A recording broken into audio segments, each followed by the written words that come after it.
China, yeah. We have some personnel that supports the global company. Oh. But we don't have direct business in China. Yeah. So it's all to do compliance. Yeah, compliance, operations. Yeah, exactly. So you have clients in China? No, we don't serve. Partner. We have investors. Investors. Oh yeah, I know. Yeah. So we have Bitmain is an investor. CICC, Baidu, Wanzhang, Everbright Bank, IDG Capital. Yeah. Yeah. So we have a lot of investors from China. So do you have plan to develop business in China? Because the payment is very popular here.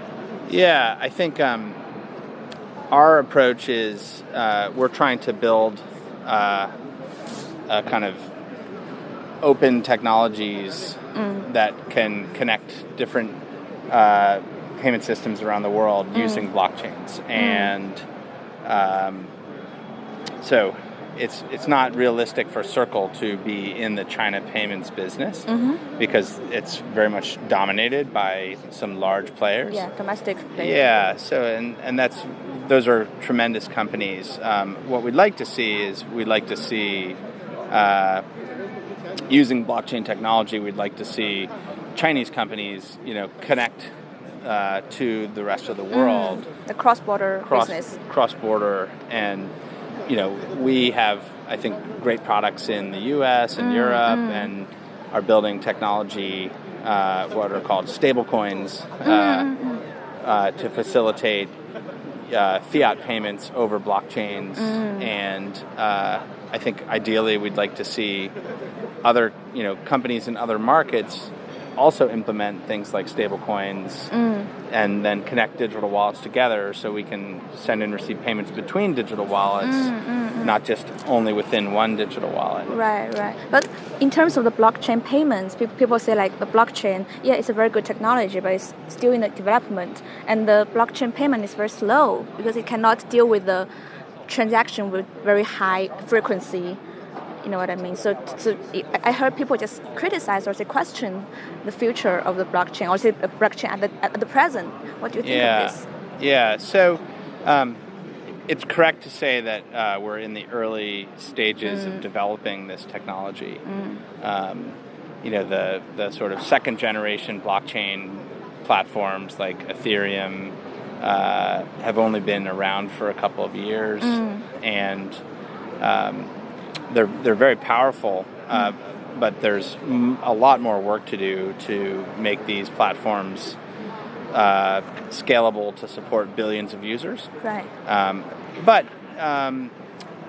those problems will be solved. The benefits of having open systems for record keeping and transactions that work anywhere in the world is so powerful. And I think some of the best minds in networking, distributed computing, data processing are working on blockchain infrastructure to make sure that it can scale to support billions of users. And there are actually approaches to scaling even with networks like Ethereum, using techniques like what are called side chains. Side chains. Yeah, as a way to scale to much higher transaction throughput. So the solutions for that are coming. Do you think it's mature enough, this technology? Well, it's mature for certain things, but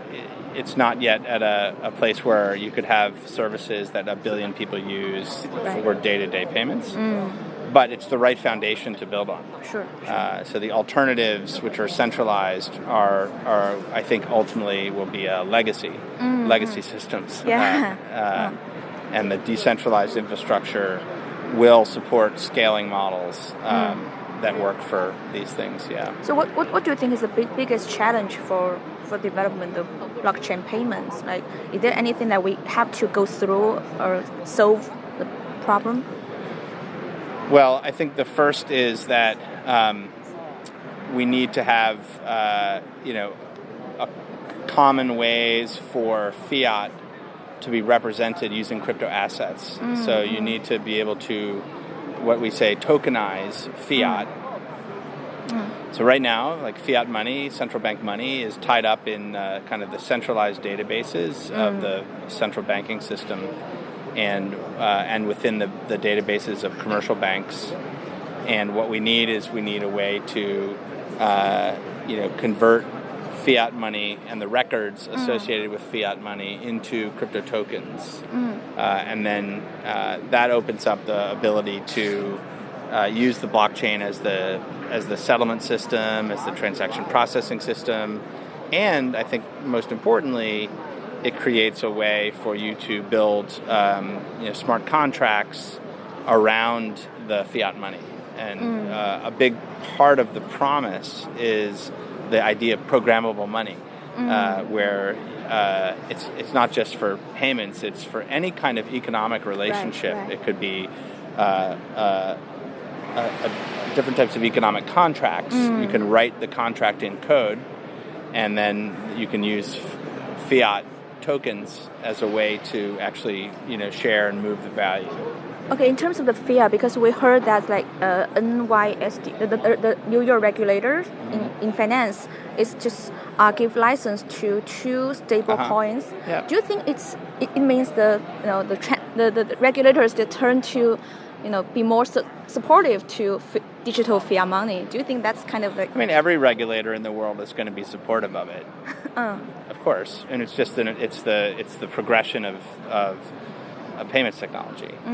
So it's like regulators are supportive of credit cards, regulators are supportive of mobile payments. Of course, every regulator will support fiat stablecoins. It's just the future of how money will work. Yeah, but it's also a challenge to the centralized, the centralized rights to issue money for the government. It's not issuing money. It's not issuing money, but No. just just the right to define like which kind of things should be the money. The money is the Federal Reserve or the central bank's reserves. So it's not changing that. It's not changing that. No. It's just a new payment system. But people say that the regulators in New York is in talks with different companies like you. Yeah, we're the first company that received a BIT license from the New York regulators, from Wall Street regulators. Yeah. The stablecoins are just a payment system. It's not new. It's not a new fiat money. It's not new fiat money. No. It's just a new way to use fiat money. Can you explain more? Yeah. So, 30 years ago, you could use fiat money if you had a paper token. That was the representation was a paper token. And then technology came along that allowed you to, instead of using a paper token, a credit card. Yeah, you could have a plastic token, and the plastic token had a way to represent the dollars and make sure if you had dollars and were giving them to someone else that everyone got paid. It's a new record keeping system, a new transaction settlement system that was based on paper token or plastic tokens. Yeah. Right.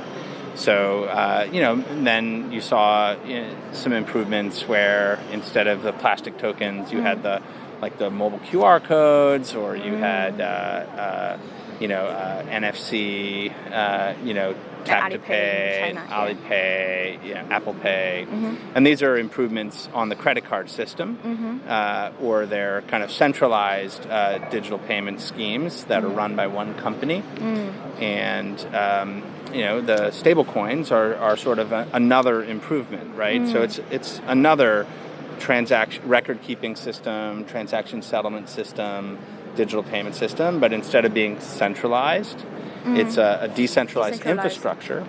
So like Visa or Union Pay are like centralized clearing systems, right? Alipay is a centralized clearing system. Stable coins use a decentralized clearing system. So they use a decentralized infrastructure.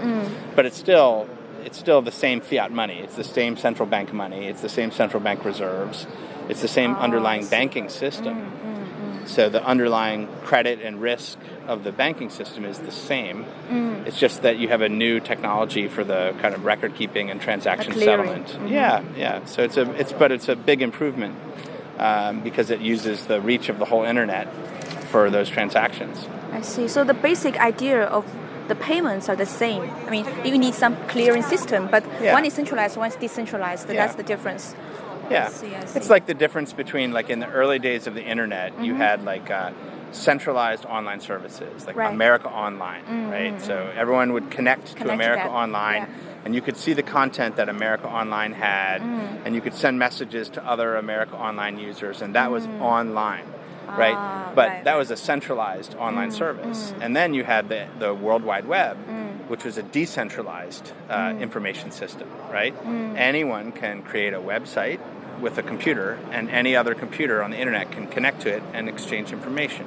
So it's a decentralized information system, or like or internet email. It's the same thing. Anyone can take a computer, connect it to the internet, put a mail server on it, and they can send and receive email messages to any other email system in the world. It's a decentralized messaging system. So the World Wide Web is a decentralized information system. Email is a decentralized messaging system. And payment. Yeah, so now public blockchains are a decentralized value exchange system instead of a centralized value exchange system. Oh, I see. That's a very interesting idea. Yeah, but does Circle plan to issue a stable coin? Yeah, we are. Yeah, so we announced earlier this year that we're going to be launching something called US dollar coin, USDC. USDC. Yeah. So is it one to one to the US dollar? It's 1-to-1 to the US dollar, but it's not just Circle. So we created something last year called Center. Center. CENTRE. You can find the website center.io, and our belief is that we need we don't need a system where each company issues their own stablecoin. You need a common stablecoin by each currency. So there should be just one US dollar coin. Right. And lots of different companies should be able to issue it and redeem it. And so we created an open standard for stablecoins. So it's an open standard with open source technology that will allow lots of different companies to issue US dollar coin. And so we're what kind of companies are they issuing? Financial companies. Financial companies. Yeah, like fintech companies, fintech companies, banks, things like that. But the idea is that if we have a common standard, then lots of companies can issue those, and then customers can exchange them across those, right? So if I say got US dollar coin from Circle, I could spend it with someone else, and then the person who collected it could redeem it somewhere else, and it would all work across all the different issuers, and not have like a circled US dollar coin and a square US dollar coin, and and so on and so on. So we're trying to do something that's not proprietary. We're trying to build a open standard for fiat on blockchains. But there's two new stablecoin, Germany and Paxos. And they are also just get licensed from the regulator. Why the regulator choose these two companies? They're not the only two. They're not the only two. Yeah, no. There's going to be lots of companies, including Circle. Just recently? Yeah. Oh, how many do you know? I think there'll be a lot more. A lot more. In New York? Yeah. I mean, there's only 6 companies in New York that they regulate, so it's not that many. yeah. But compared to like other regions, maybe there's a lot. Yeah. We're not just regulated in New York, right? And just being approved by New York only lets us deal with New York people. That's not the whole world. Right. Yeah. So we have to have a model that works for all the U.S. states and for all of Europe, and if we want to do things in Asia and Asian markets, but yeah. Okay. So you mean that a lot of and more companies will get licensed from the regulator? You expect? Yeah, it's any company that's regulated by the New York DFS. If you want to launch a new product, you have to get their approval.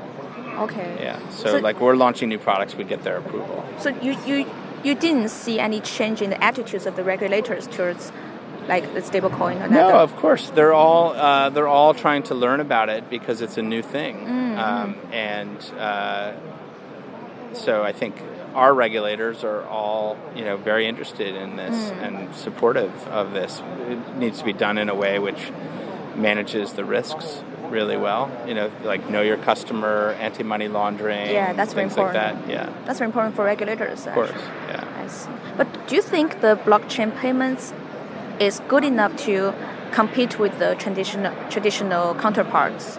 Like Swift. Swift has a very large network in the world. Eventually it will replace that, yeah. Eventually will replace that. Sure.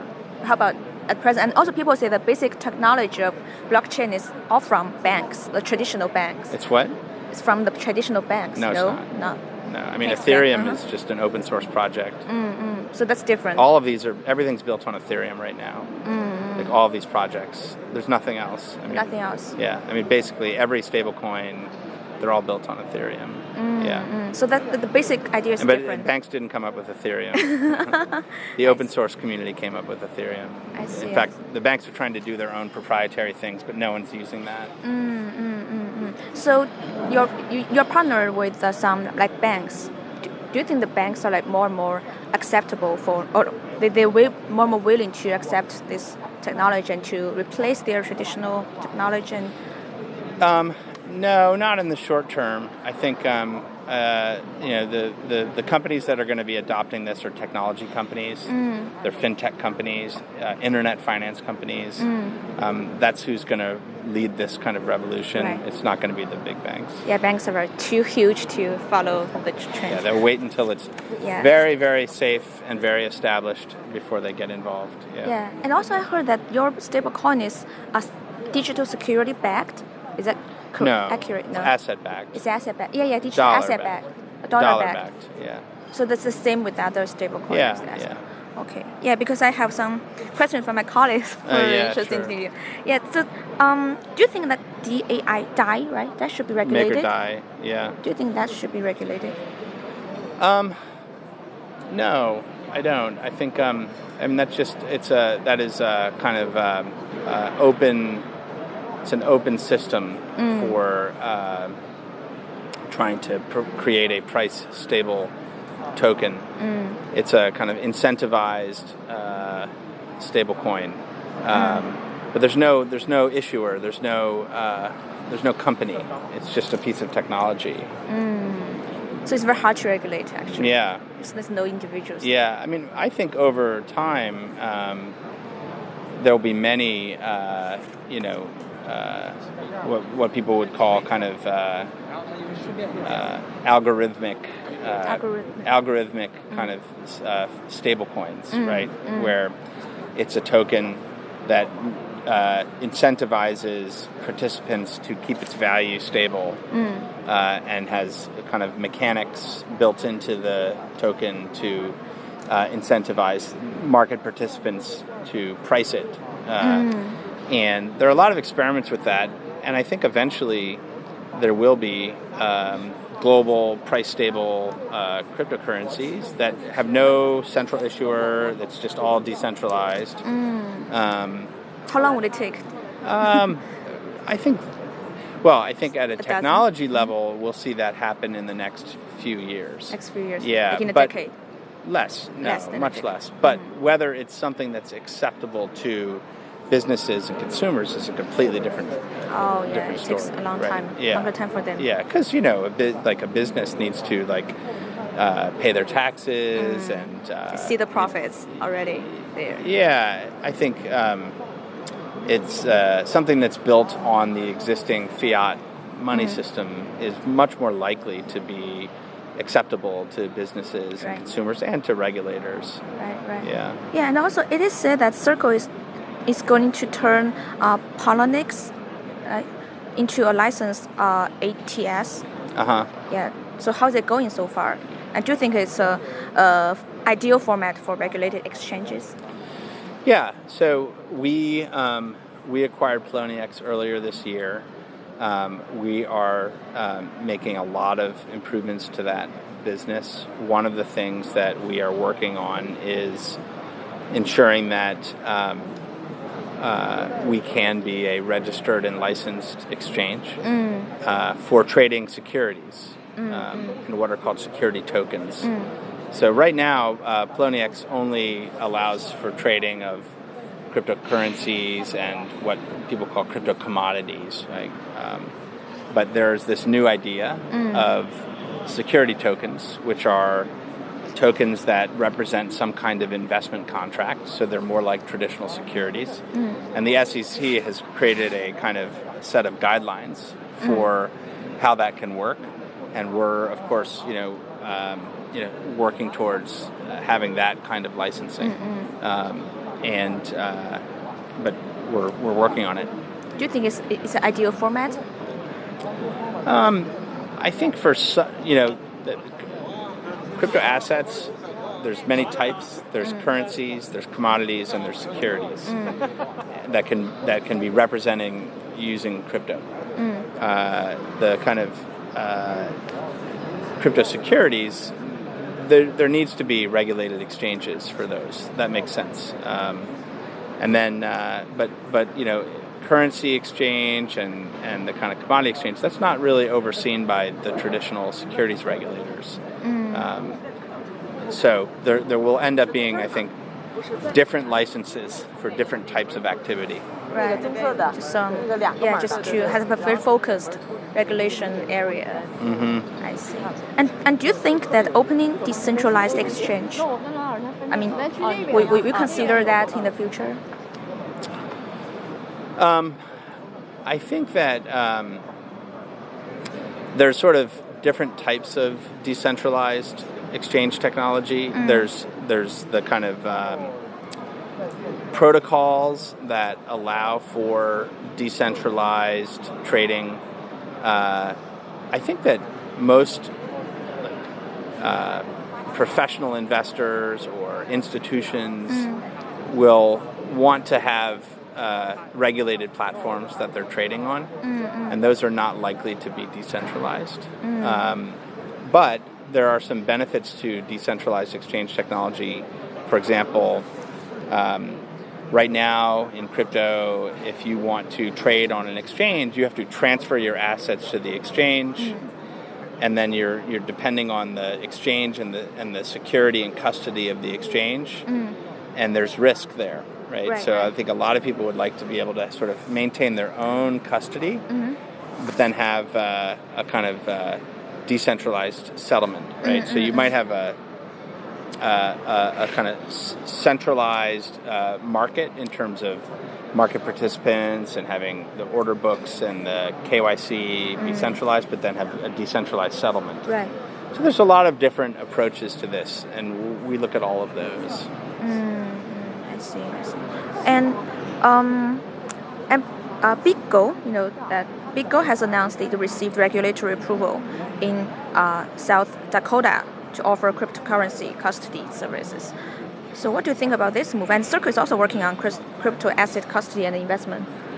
Yeah. So is Circle moving towards getting approval? And what do you think about this move?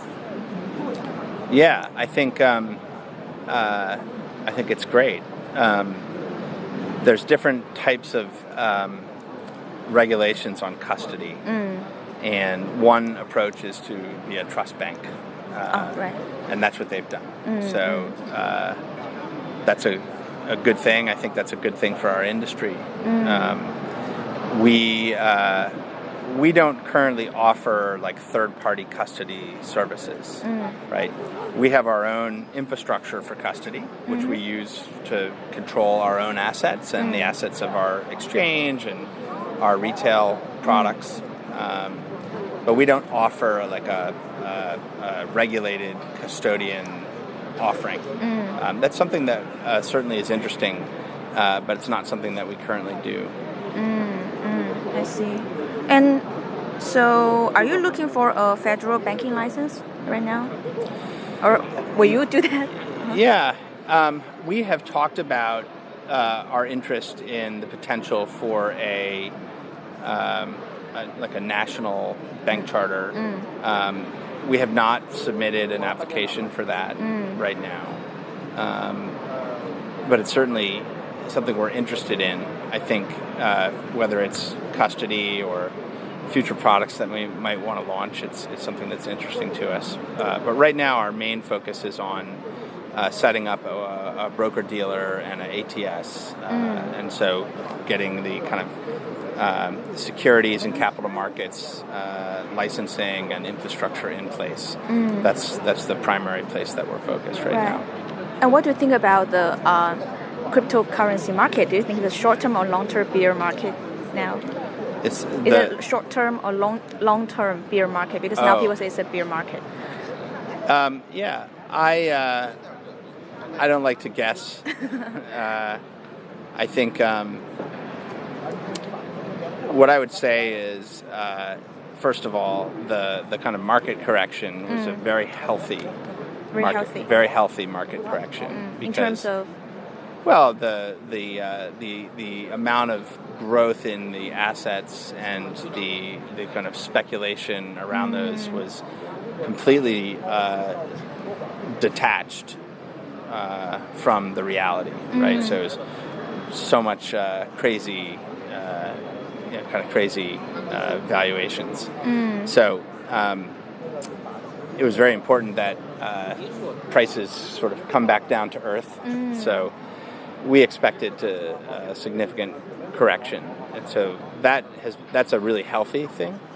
But what I would say is the amount of innovation and the amount of investment and the amount of kind of new technology that's happening in the space is at a much greater level than any time before. Right. And the amount of attention from traditional institutions, from regulators, is very, very high. And so it feels like, to me, we're I think coming up on probably a new growth phase in the market. It probably won't move as radically as fast, but I think we're going to come up on a new growth phase because there's so much progress being made on so many areas of this. There's more innovation now happening in the crypto space than ever. Yeah. So how will Circle to make investment profits for the clients in the market? How will we make investment profits? Yeah, for the clients in the market. We don't invest other people's money. You don't invest that? No, we provide. We have marketplaces where people can trade. We have a trading business where people can trade with us. So just offer the platform. We offer the platforms. We offer the retail capabilities. We offer the free payment services, but we don't invest other people's money. I see. Okay, so the last question: what's your perspectives of the future in China? I mean, because Chinese government just shut down the ICO and other things, but also the blockchain is also a very hot topic here. Yeah. People are talking about the future of blockchain. Yeah. What do you think of China, the market in China? Yeah. Obviously, there's a lot of technical innovation that's coming out of China. A lot of entrepreneurs that are working on things, but in terms of things like the use of cryptocurrency in China or the ICOs or things, obviously that's not a real immediate opportunity because of the restrictions. I think over the long run, though, I mean, I think that there's tremendous potential. I think the Chinese government I think is taking a wait and see approach. And as other governments establish very clear regulations, I think the Chinese government will look and say, what are the best ideas best practice. And then find a way that is tailored to the China strategy and China's objectives and come up with a way to regulate this. But I don't think they're in any hurry to do that. So I think the industry has to be very patient. Very patient. And at the same time, continue to educate government, continue to educate regulators, to continue to demonstrate the ways that risks can be managed. Because that's I think when investors are being ripped off or when there's criminals doing bad things, it's not safe. So I think it's important that the Chinese government needs to see that things can be managed and society's needs can be protected. And I think eventually then that will open up the use of this more broadly. Yeah, I think regulations are always the big concern for companies in this industry. Yeah, but we were happy to see that more and more regulators realize the importance of this technology. Of course, yeah, big time. Thank you very much, Jeremy. You're very, welcome. Very helpful. Good. And I think your quotes and your thoughts are very helpful to our readers. Great. I'm glad I can help. Thank you. Thank you very much. Yeah. And do you have your profile pictures or like? Yeah. If you want to contact, so they were on the email, Josh. Mm-hmm. Okay. His team can give you the picture. The picture. Yeah. Great. Yeah. Great. And actually, next week we have some big news, so you should stay tuned for that. Oh, cool. Yeah. What kind of big news? Related to our stablecoin. Great, great. We're looking forward to that. So you can. Yeah, you can also put me in your media list. Yeah, let Josh know. Okay. Yeah. Okay. Yeah, Cool. he can get you on that. Yeah. Okay. Yeah. Good. Thank you very much. Yeah, Thank you, Jeremy. Yeah. Pleasure to meet. Pleasure to meet you too. Have a good show. You too. You know the way, right? I do. Thank you. Bye.